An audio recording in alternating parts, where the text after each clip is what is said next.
गरीब किसान की जादुई सब्जियां। हरिओम एक गरीब किसान था जो अपनी पत्नी और माँ के साथ रहता था। अरे नहीं, बारिश ना होने की वजह से मेरी तो सारी फसल जल गई है। अब मैं क्या करूं? हिम्मत मत हारिए जी, भगवान सभी रास्ते एक साथ बंद नहीं करता है। हम अभी भी कुछ पौधे लगा सकते हैं। काव्या, पौधे लगाने के लिए हमें पौधों की जरूरत होगी, और तो और खाद वगैरह। इस सब के लिए पैसे कहाँ से आएंगे? और दूसरी बात, अगर बारिश नहीं हुई तो हमारी वो फसल भी बेकार हो जाएगी। सही कहा। काव्या, इस सब को देखकर तो मेरे दिमाग ने काम ही करना बंद कर दिया है। मैंने गांव के उस लालची आदमी से ये खेत उधार लिया है। अगर समय से उसका पैसा नहीं दिया तो ये खेत भी हमारे हाथ से चला जाएगा। हरिओम के ही गांव में एक बहुत ही बड़ा साहूकार रहता था जो गरीब किसानों को किसानी के लिए जमीन किराए पर देता था। अगर किसानों की फसल अच्छी होती तो वो उसमें से 20% फायदा काटकर खेत का किराया वसूलता था, और अगर किसी किसान की फसल खराब हो जाती थी और वो खेत का किराया देने में असमर्थ होता था तो साहूकार मनोज उससे अपना खेत तो लेता ही था, साथ ही उस किसान की लागत वगैरह का भी कुछ नहीं देता था। और इसी चीज का डर हरिओम को भी सता रहा था। माना हमारे गांव के साहूकार थोड़े से खुदगर्ज हैं, लेकिन अगर आप उन्हें अपनी परेशानी समझाओगे तो वो जरूर समझ जाएंगे। अरे बेकार की बातें मत करो काव्या, मुझे कुछ देर को अकेला छोड़ दो।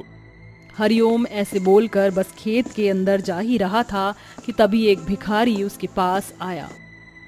बेटा, अरे बेटा, ऊपर वाले के नाम पर कुछ दे दो, भगवान तुम्हारी मदद करेगा। बाबा, अब लो बाबा। हरिओम ने अपनी जेब से निकालकर 10 रुपए उस भिखारी को दे दिए। शुक्रिया बच्चा, भगवान तेरी हर दुविधा को दूर करे। वो बाबा हरिओम को दुआएं देता हुआ चला गया। आपने अपनी जेब का आखिरी नोट भी दे दिया। कोई नहीं, अब इतनी टेंशन लेने से क्या होगा, चलिए घर चलिए, जो होगा देखा जाएगा। काव्या हरिओम को घर ले आई। मुश्किलें हर इंसान की जिंदगी में होती हैं, और बिन मुश्किल जीना भी कोई जीना है।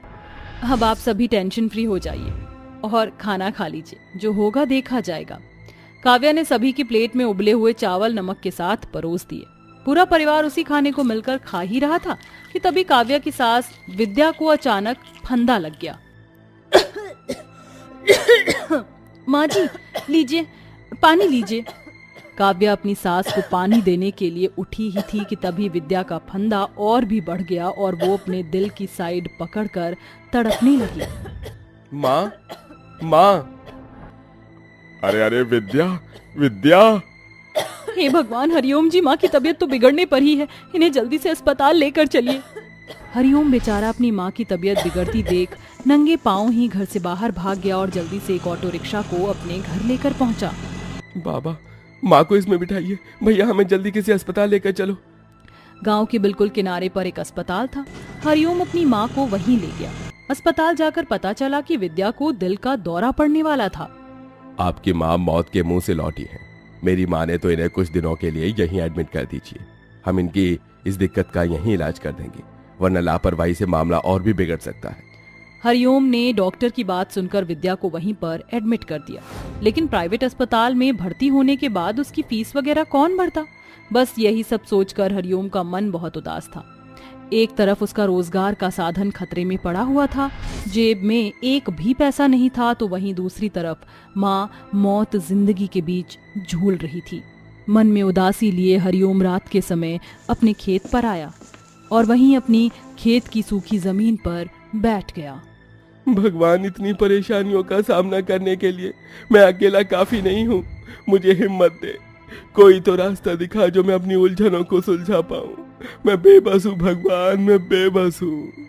हरिओम ऐसे बोलकर रोने लगा। उसकी आंखें आसमान की तरफ टकटकी लगाए हुए थीं, तो आंसू सूखी मिट्टी को तर कर रहे थे। हरिओम की आंखें बस रोई जा रही थीं, लेकिन उसके पास बोलने को शब्द नहीं थे। बस उसकी रोती आंखें सब बयां कर रही थीं। अभी हरिओम रो ही रहा था कि तभी उसे अपने पीछे कुछ महसूस हुआ। मत रो हरिओम।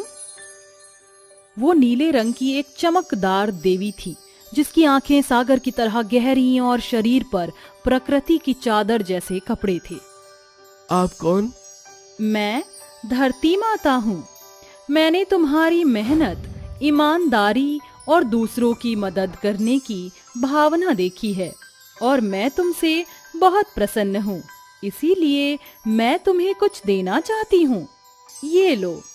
धरती माता ने हरिओम को एक जादुई बीजों की पोटली दे दी। ये जादुई बीज हैं। इन्हें तुम अपनी जमीन में बो देना और फिर देखना तुम्हारी सारी परेशानियां कैसे उड़न छू हो जाएंगी। धरती माता ऐसे बोलकर चली गई। हरिओम ने भी वो सभी जादुई बीज अपने खेत में बो दिए और रात में ही नहर से पानी ढोकर सूखी मिट्टी को तर कर दिया। हे भगवान, बस मेरा साथ देना। हरिओम ने भगवान का नाम लेकर सभी बीजों को अपने खेत में बो दिया। अगली सुबह जब हरिओम उदास मन के साथ ही अपने खेत पर आया तो वो अपने खेत का मंजर देखकर बिल्कुल हैरान रह गया। कमाल है, ये सब कैसे हुआ? हरिओम के सूखे खेत की जमीन बिल्कुल हरी भरी हो गई थी। उसके खेत में सिर्फ एक तरह की सब्जी नहीं बल्कि तरह तरह की सब्जियां थीं, जैसे टमाटर, गोभी, आलू, बैंगन, मटर, गाजर, मूली, शलजम वगैरह वगैरह। विश्वास नहीं होता, क्या ये मेरा ही खेत है? हरिओम घूम घूम कर अपने खेत को खुशी से निहार रहा था। ताजी ताजी सब्जियां उसके खेत की शोभा को दुगनी कर रही थीं। शुक्रिया धरती माँ। हरिओम ने ऐसे बोलकर अपने खेत के टमाटर को हाथ लगाया कि तभी वो टमाटर इंसानी आवाज में बोला, स्वागत है जादुई सब्जियों के खेत में। जानते हो हरिओम, अब हम तुम्हारे खेत से कभी भी नहीं जाएंगे। तुम बोले कैसे? तभी एक बैंगन बोला, जब तक हम जादुई खेत में हैं, तब तक हम बोल सकते हैं। हमें इस खेत से निकालते ही हम वापस साधारण सब्जियों की तरह ही हो जाएंगे। अब तुम ज्यादा मत सोचो, हम तुम्हारी अमानत है। चलो जल्दी से हमें तोड़ लो और अपनी परेशानियों को दूर कर लो। सब्जियों की ऐसा बोलते ही हरिओम ने उन्हें तोड़ना शुरू कर दिया। वो जो कोई भी सब्जी तोड़ता वही टूटते ही वापस दुगनी होकर खेत में दोबारा लग जाती। हरिओम इस सबको देखकर बहुत ही ज्यादा खुश था। उसने जादुई खेत की बात अपने परिवार वालों को बताई। सभी ये जानकर हैरान थे और विद्या तो बस जादुई सब्जियों की खबर से ही आधी ठीक भी हो गई थी। बहू, मुझे तो तू मेरे खेत की सब्जियों से कोई बढ़िया सी डिश बना कर खिला दे। मेरी आधी बीमारी उसी से ही सही हो जाएगी। जी माँ, जरूर। काव्या ने जादुई सब्जियों से अपनी सास के लिए सूप बनाया। जादुई सब्जियों का सूप पीकर विद्या की बीमारी जैसे उड़न छू हो गई। डॉक्टर भी ये कमाल देखकर हैरान थे। डॉक्टर साहब, अब मैं चंगी हो गई हूँ, अब मुझे मेरे घर जाने दो। हाँ जी जी जरूर। हरिओम ने अब आसानी से हॉस्पिटल का बिल पे कर दिया, क्योंकि जादुई सब्जियां इतनी ताजी और अच्छी थीं कि वो 2 दिन में आराम से 1000 रुपए की तो बिकी जाती थी। अब हरिओम के दिन बदल गए थे। उनके घर में अब भर भर कर राशन आता था। हरिओम की अच्छाई से भगवान ने प्रसन्न होकर उसे ये तोहफा दिया था। इसीलिए तो कहते हैं कि हमेशा सभी के साथ अच्छा बर्ताव करना चाहिए, क्योंकि अच्छे कर्मों का फल जरूर मिलता है। देखिए बहन जी, हमें आपकी लड़की पसंद है, लेकिन दहेज में हमें केसी, double door fridge, double bed, wooden अलमारी, किचन सेट, वॉशिंग मशीन और 5 लाख रुपए कैश चाहिए। बहन जी, आप जितना हमसे मांग रही हैं इतना हम नहीं दे सकते हैं। हमारी इतनी हैसियत नहीं है। बहन जी, आप ऐसी बातें कर रही हैं, इतना तो हर कोई देता है। और आप देखिए तो मेरा बेटा कितने बड़े अस्पताल में डॉक्टर है। इसके लिए आए दिन इतने अमीर अमीर घरों से रिश्ते आते हैं। फिर भी मैं आपकी बेटी को अपने घर की बहू बनाने के लिए तैयार हूँ। और आप अपनी बेटी का रंग तो देखिए, इतने काले होने के बावजूद भी मुझे इसके रंग से कोई परेशानी नहीं है। आप ठीक कह रही हैं, लेकिन हम सच में आपको इतना सब कुछ नहीं दे सकते। अब आप लोगों की इतनी हैसियत नहीं थी तो हमें बुलाया क्यों? इतना कहकर अमर अपनी माँ उजाला देवी को लेकर वहां से चला जाता है और बेचारी किंजल रोते हुए अपने कमरे में चली जाती है। ये पहली बार नहीं था कि किसी ने किंजल के काले रंग की वजह से उससे शादी करने से इनकार कर दिया था। इससे पहले भी किंजल के लिए कई रिश्ते आए थे, लेकिन उसके काले रंग की वजह से या तो वो रिश्ते वाले मना कर देते थे या तो लड़के वाले बहुत ज्यादा दहेज मांगते थे। माँ जी, आप क्यों रो रही हैं? अगर आप रोएंगी तो किंजल को कौन संभालेगा? मेरी मासूम बच्ची की क्या गलती है? अगर उसका रंग काला है तो क्या काली लड़कियों को शादी करने का कोई हक नहीं है? इन लोगों को सिर्फ गोरी लड़कियां चाहिए। हम इतना दहेज कहाँ से लाएंगे? केशव भी कितनी मेहनत करता है, और बहू तू भी तो लोगों के कपड़े सिलकर जो उससे पैसे मिलते हैं वो सारे घर के खर्चे में लगा देती है। ऐसे में इतना सारा दहेज का इंतजाम कैसे हो पाएगा?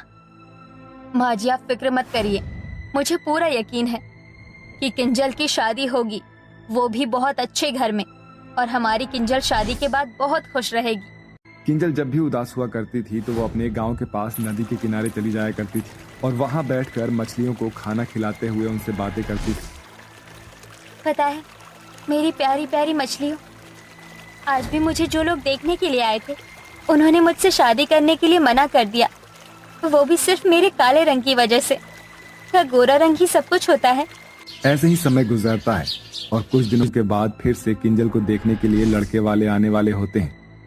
भाभी, माँ, आप क्यों मुझे इतना तैयार कर रही हैं? इन सुंदर कपड़ों में मेरा काला रंग नहीं छुपने वाला। मैं जानती हूँ वो लोग मेरे काले रंग को देखते ही मुझसे शादी करने के लिए मना कर देंगे, या तो बहुत दहेज मांगेंगे। शुभ शुभ बोल किंजल, ऐसा नहीं होगा। मुझे यकीन है ये लोग शादी के लिए जरूर हाँ करेंगे और दहेज भी नहीं मांगेंगे। तुम्हें पता है, मैंने तुम्हारी शादी के लिए एक लहंगा सिला है। जब तुम्हारी शादी होगी तो तुम वही लहंगा पहनना। कुछ ही देर में किंजल को देखने के लिए लड़के वाले आ जाते हैं। फिर से किंजल के काले रंग को देखकर रिश्ते के लिए मना कर देते हैं और वापस चले जाते हैं। ये 7वां रिश्ता था जो किंजल के काले रंग की वजह से हाथ से निकल गया था। ये सब देखकर जहाँ किंजल एक तरफ रोती है तो वहीं कीर्ति बहुत गुस्सा होती है। बस बहुत हो गया, तुम्हारे इस काले रंग की वजह से हमारी कितनी बेइज्जती होती है। सब लोग हमसे पूछते हैं कि तेरी नंद में क्या है, कोई खोट है जो इसका रिश्ता नहीं हो पा रहा है। अब तो मेरा घर से बाहर निकलना भी मुश्किल हो गया है।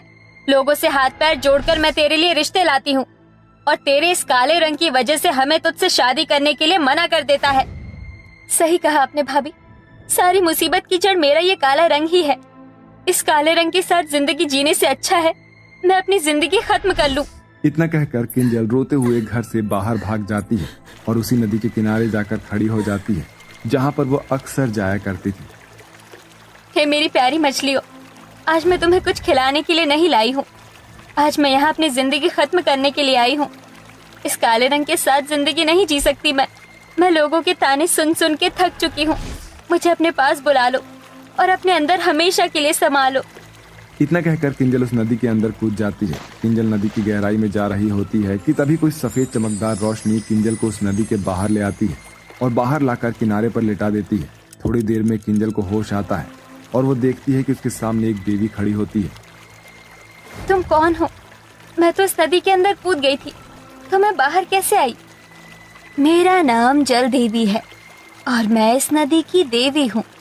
मैं हमेशा देखती थी कि तुम अक्सर इस नदी की मछलियों को खाना खिलाने के लिए यहाँ आया करती थी। तुम तो इतनी अच्छी हो, तो तुम खुदकुशी क्यों कर रही थी? जल देवी के पूछने पर किंजल अपने ऊपर बीती सारी बातें जल देवी को बता देती है, जिसे सुनकर जल देवी कहती है, बस इतनी सी बात? तुम इतनी सी बात के लिए अपनी इतनी अनमोल जिंदगी खत्म करने के लिए जा रही थी? तुम अपने इस काले रंग को लेकर परेशान होना, अब तुम्हें इस रंग को लेकर परेशान होने की कोई जरूरत नहीं है। इतना कहकर वो जल देवी अपनी जादुई छड़ी से एक जादू करती है और देखते ही देखते उस जल देवी के हाथ में एक सोने का लहंगा आ जाता है और वो सोने का लहंगा किंजल को देते हुए कहती है, ये सोने का लहंगा एक जादुई सोने का लहंगा है। तुम जब इस जादुई सोने के लहंगे को पहनोगी तो तुम्हारा रंग काले से गोरा हो जाएगा और तुम बहुत सुंदर लगोगी। ये जादुई सोने के लहंगे की मदद से तुम हर उस लड़की की मदद कर सकती हो जिसकी उसके काले रंग की वजह से शादी नहीं हो पा रही। इतना कहकर वो जल देवी दोबारा से नदी के अंदर चली जाती है। वहीं किंजल उस सोने के जादुई लहंगे को लेकर वापस अपने घर आती है और अपनी भाभी से ये सारी बातें कहती है। मुझे माफ कर देना, मैं नहीं जानती थी कि मेरे गुस्से से कहे हुए शब्दों से तुम ये कदम उठा लोगी। मुझे तो खुशी है कि तुम्हारी अच्छाई के चलते तुम्हें इतना अच्छा वरदान मिला है। हाँ भाभी, मैं बहुत खुश हूँ। अब जाओ, जल्दी से ये जादुई सोने का लहंगा पहन कर आओ मुझे भी देखना है कि मेरी ननद ये जादुई सोने के लहंगे में कैसी लगेगी। जैसे ही किंजल उस जादुई सोने के लहंगे को पहनती है तो किंजल एक काली लड़की से एक सुंदर लड़की में बदल जाती है। कीर्ति किंजल को पहचान ही नहीं पाती है कि किंजल उसकी ही वही काली ननद है। तुम तो एक परी लग रही हो। अब देखना मेरी प्यारी ननद के लिए रिश्तों की कैसे लाइन लगती है। जादुई सोने के लहंगे को पहनकर किंजल बहुत खुश होती है और उस लहंगे को पहनकर अपने पूरे घर में घूमती रहती है। किंजल जब वो जादुई सोने का लहंगा उतारती है तो उसके बाद भी किंजल का रंग हमेशा वैसा ही रहता है। कुछ दिनों में किंजल को देखने के लिए फिर से रिश्ते वाले आते हैं और इस बार वो लोग बिना दहेज के मांग किए हुए ही किंजल से शादी के लिए हाँ कर देते हैं। आपकी बेटी इतनी सुंदर है, इसके लिए हमें दहेज मांगना नहीं बल्कि आपको देना चाहिए। हमें ये रिश्ता मंजूर है। अब तो बस जल्द शादी का मुहूर्त निकलवाइए। किंजल ये सब देखकर बहुत खुश होती है और कुछ ही महीनों में किंजल की शादी हो जाती है। किंजल अपनी शादी में अपनी दर्जी भाभी का सिला हुआ लहंगा पहनती है जिसमें वो काफी सुंदर लगती है। शादी के बाद किंजल और कीर्ति अब जादुई लहंगे की मदद से हर उस लड़की की मदद करती है जिसकी शादी होने में परेशानी होती है। बानी, अब तुम्हें परेशान होने की कोई जरूरत नहीं है। देखो, इस जादुई सोने के लहंगे की मदद से तुम बिल्कुल सुंदर बन जाओगी और हर कोई तुमसे शादी करने के लिए हाँ ही बोलेगा। सच, मैं भी किंजल की तरह सुंदर बन जाऊंगी जब मैं ये जादुई सोने का लहंगा पहनूंगी। बानी, तुम तो मुझसे भी ज्यादा सुंदर लगोगी। जिसके बाद किंजल वो जादुई सोने का लहंगा बानी को दे देती है और बानी जैसे ही उस जादुई सोने के लहंगे को पहनती है तो वो भी किंजल की तरह ही खूबसूरत लड़की के रूप में बदल जाती है और बानी की भी शादी एक बहुत अच्छे से घर में हो जाती है। अब अक्सर किंजल और कीर्ति उस जादुई सोने के लहंगे की मदद से हर किसी लड़की की मदद किया करती थी।